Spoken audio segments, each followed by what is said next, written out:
So I'm going to be making this thing called apple dessert, and it's actually John's mom's recipe. And every time we go to her house, it's like absolutely amazing. So I made a pie crust, and then not putting it in a pie pan, but we're putting it in a baking sheet. So it's going to be like one of those, almost like a crisp in a way that you could just take it out with either a spatula or a big spoon. So I'm going to be making this dessert today. So the next thing we're going to do is put cornflakes, which we don't really buy cornflakes, but we got this off-brand crunchy honey oats from Walmart because it's like $2 less than the name brand. So we get that for the kids quite often, and they absolutely love it. So we put that on the bottom, and next I'm going to be putting the apples on. And then after that, I'm going to be rolling out the dough and putting another crust.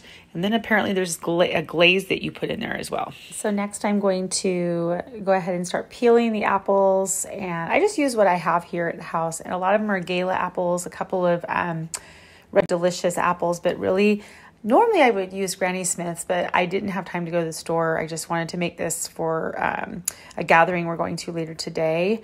And I'm really excited about making this dessert for the first time. So thank you, Rosalie. And so I'm really excited about it. So as you can see, I made a huge mess, but I have all the apples cut up, and I added cinnamon. I'm going to add nutmeg, lemon, squeeze some lemons, and also put a little bit of flour just to give it something to make it nice and soft and creamy when it bakes. And then a little bit of brown sugar and a little bit of raw sugar. So super excited about putting this in. And I'm going to go ahead and spread it in there. You can see. Whoops. Of course, I said I was going to put nutmeg, and I forgot already. So I'm just going to shake this on top lightly and kind of mix it in with a fork, because if you leave an ingredient out, usually there's a way to recover, or just leave it out. I've made things without nutmeg, apple desserts, and it doesn't have to have nutmeg, but that's one thing that we have. So I'm going to go ahead and just kind of mix it up a little bit. Next, I'm going to roll out the pie crust in just a sec here and place that on top. And then I'm going to bake it.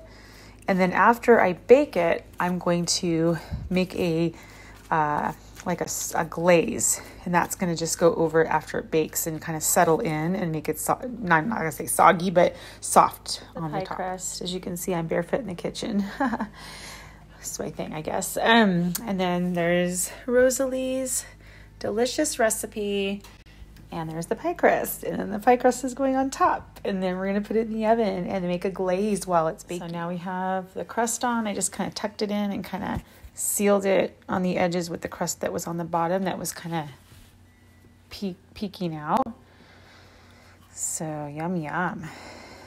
Looking good. I'm going to put this in the oven for, looks like, oh goodness, well, until golden brown. I like that. It's the old-fashioned way. Just I'm looking at it, and it looks like it's golden brown. I'm going to take it out of the oven. So we make the yummy icing that's going to go on top of the apple dessert and kind of meld in with the pie crust. And we just butter, powdered sugar, and just a little milk splash. Next, I'm going to pour it all over, and then I'm going to spread it with a plastic spoon or even a rubber spatula. This yummy apple cake, or I should say apple dessert, recipe compliments of Rosalie King, John's mom. We've had this many times at her house, and as it cools, it's going to kind of harden on the top and make a very delicious kind of a glazed topping. It's truly like an apple pie. It's got some crunchiness on the bottom, which I've never ever had on my pies. So that's going to be a really neat treat, and looking forward to having this today after the barbecue we're going to, or at the barbecue we're going to. If you like the recipe, just let me know, and I'll be happy to send it to you. It's a family favorite.